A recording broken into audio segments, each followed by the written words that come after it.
My boyfriend and I, both 29, have been together for 2 years now.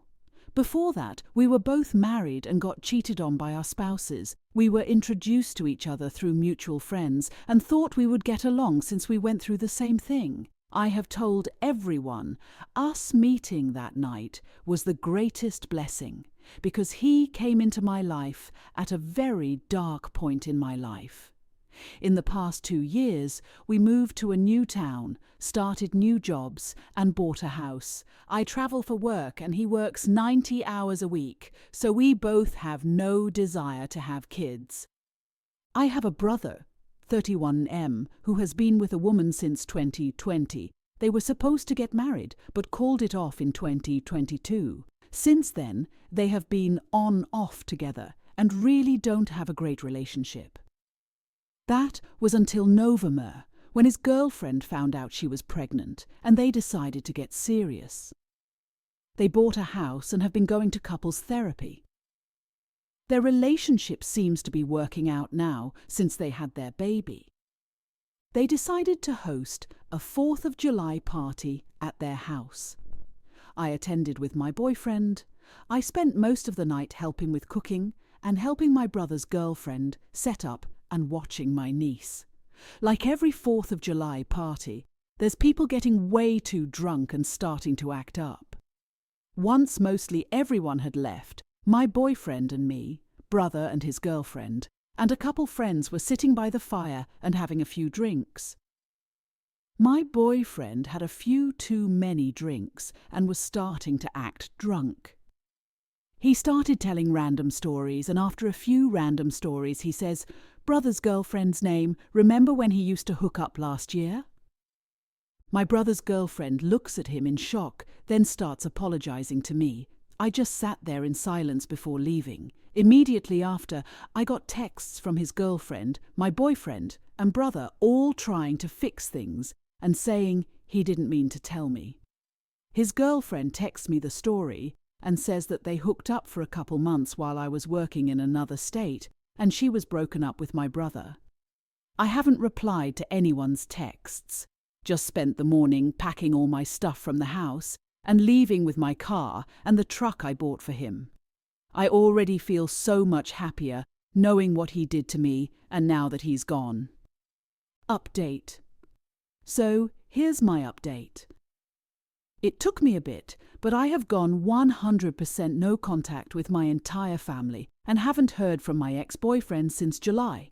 I sold our old house, left my job, sold his truck, and bought a house in my favourite town, closer to my best friends. It was a much-needed step to heal and move on with life.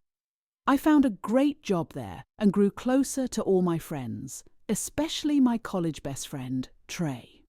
I found myself venting to him all the time, and him always being there if I needed someone.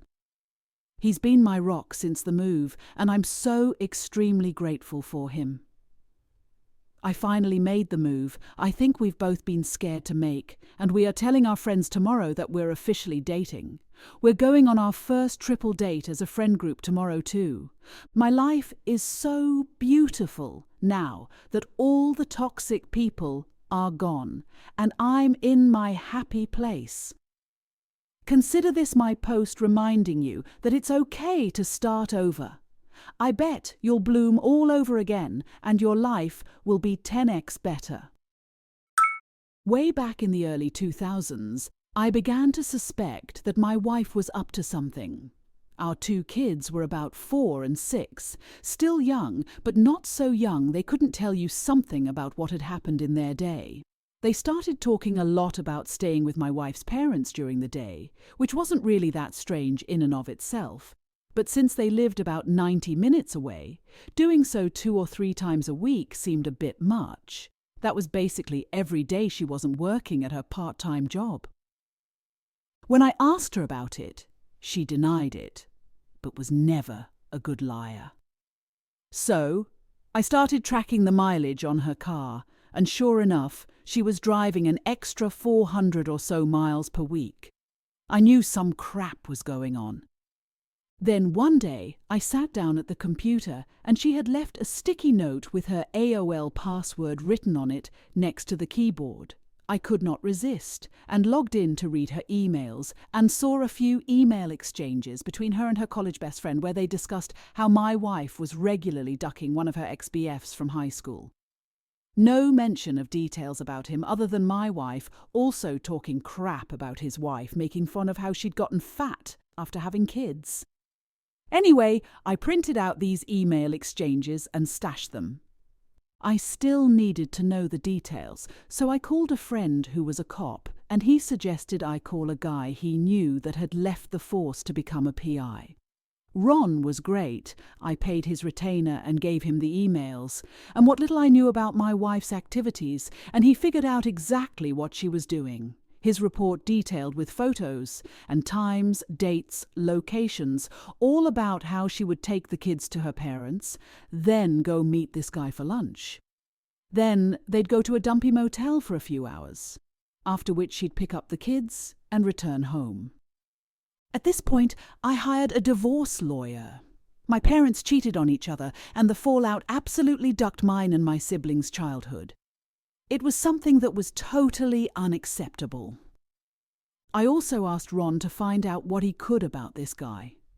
Ron absolutely came through. I learned his name, Bob, that he was married and had 3 kids. I also found out that he worked as a VP of sales for his father-in-law's business. At this point, I had my lawyer draw up the divorce papers. I also asked Ron for a couple more copies of his report, and one more thing I wanted him to do for me. On the same day, I had my wife served with the divorce papers at her work. I had Ron meet with this guy's wife and show her everything he'd found out. She seemed nice, and I figured that she deserved to know what her dear hubby was up to. What she did with that information was up to her. While the information about my wife's infidelity didn't really matter in my divorce proceedings, Bob's wife did a real number on him. According to the publicly available court documents from the divorce and other related proceedings, she cleaned out their joint account, took the kids, and left. As soon as her dad found out what he'd done, Bob was fired, and since her parents actually owned the house where Bob and his wife lived, he also got evicted.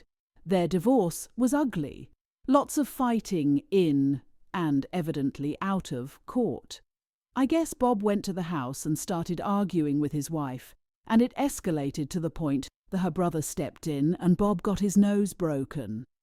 There were restraining orders, a few more incidents with police reports, criminal charges, jail time, and so on. I can't find Bob on the internet anywhere these days. Last I heard, he'd left the state, and his ex-wife did okay. She went to work at her dad's company and took over after he retired.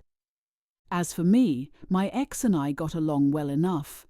I didn't engage with her on anything that wasn't related to the kids, and now that they're both adults, I don't talk to her at all anymore. I don't hate her or anything, but I only care in the context that she is my kids' mum and is important to them, nothing beyond that.